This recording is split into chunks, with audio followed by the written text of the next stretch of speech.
Talo na naman po ang ating Philippine Ascals sa kanilang tinatawag na test match kontra national football team ng bansang Bahrain.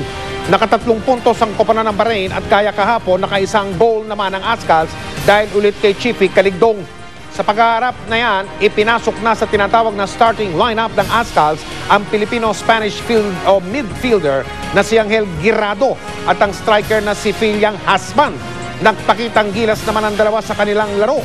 Gayon din ang kapatid ni Phil na si James Hasban. Ang test match na yan ay bilang paghahanda ng Ascals sa tulay nilang laban. At yan ay para sa ikalawang round ng World Cup Qualifier daganapin sa Kuwait sa darating na Sabado. Kung ang Philippine Ascals umaani ng suporta ngayon, kabaliktaran naman daw ang pambato ng ating bansa sa larong softball. Sa katunayan, sa Amerika kung saan gaganapin ang Softball World Series.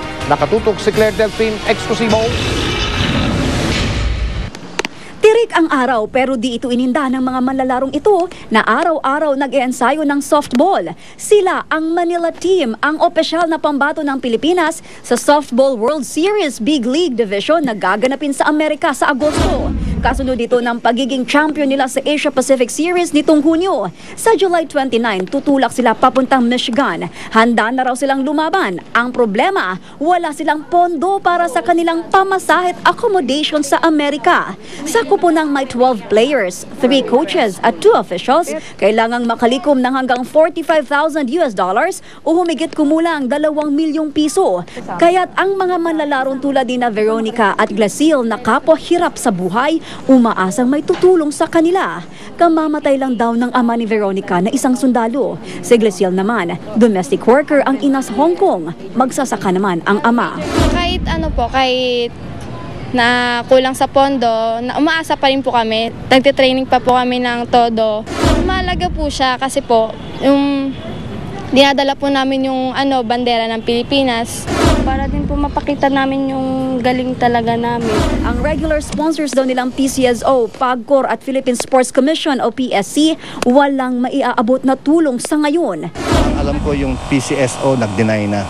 Kasi ang project raw nila ngayon, wala po sila sa sports, puro sa health and hospitalization sila. Ang PAGCOR naman, hindi ko malaman dahil maraming controversy kasi ngayon nung, di ba nalalabas ngayon PCSO, baka siguro sila yung nag-iingat na rin sila. Ang PSC naghahanda para sa SEA Games sa Nobyembre kaya tipid sila sa pondo. Whatever small way we can help them, we try to extend assistance. No?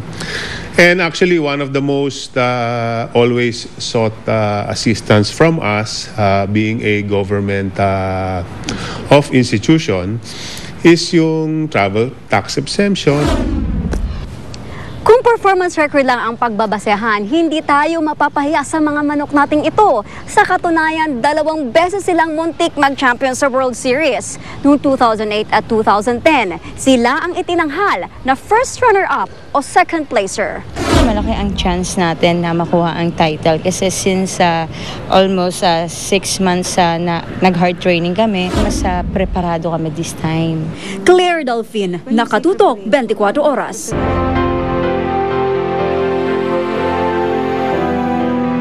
Formal na sinimulan kamakailan ng GMA Kapuso Foundation ang feeding program na naglalayong mapabuti ang kalagayang pangnutrisyon ng mga batang kulang sa timbang sa Mabitak sa Laguna. Ito'y sa pakikipagtulungan ng kanilang municipal government. Sa ilalim ng programa, 300 bata ang napiling mabiyayaan ng masustansyang pananghalian sa loob ng 120 araw. Sakitin, malaki ang tiyan at mababa ang timbang. Ilan lamang ito sa mga pisikal na palatandaan ng isang batang malnourished.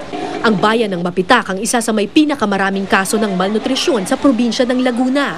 Maliit para sa kanyang edad na 5 taon si J. Mart. Malaki ang kanyang tiyan, madalas magkamot sa ulo dahil sa galis. Ang 100 pisong kita kada araw ng kanyang ama sa paglalako ng tinapay, kulang sa pagkain ng buong pamilya. Tinimbang po sa center. Ang sabi po ay 8 kilo, bumaba sa 10 kilo.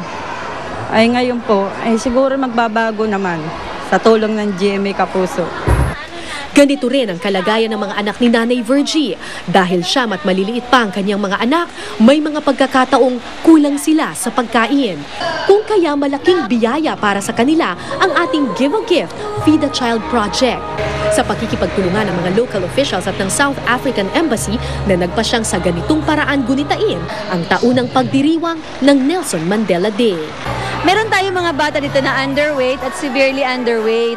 At ang ating target dito, sila po ay ma-rehabilitate para po after 120 days, magiging normal po ang kanilang kalagayang pangnutrisyon. Naging masaya at makulay ang parada na dinaluhan ng mamamayan ng Mabitak. Inspirasyon para sa mga bata ang partisipasyon ng ating kapuso twin star na si Bea Binene. I'm very happy kasi nandito ko ngayon, nakasama ko sila. And syempre, ang sarap po kasi ng feeling na you affect people's lives, other people's lives.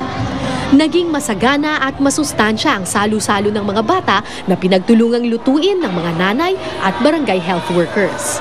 Bilang nanay, katulong po ako sa pagluluto po ng mga pagkain ng mga bata. Nagpapasalamat po ako, nandito po ang GMA Kapusa sa foundation na para po ay lumusog ang aking anak. At lalo-lalo na po ngayon na mapapataba po ang aking anak.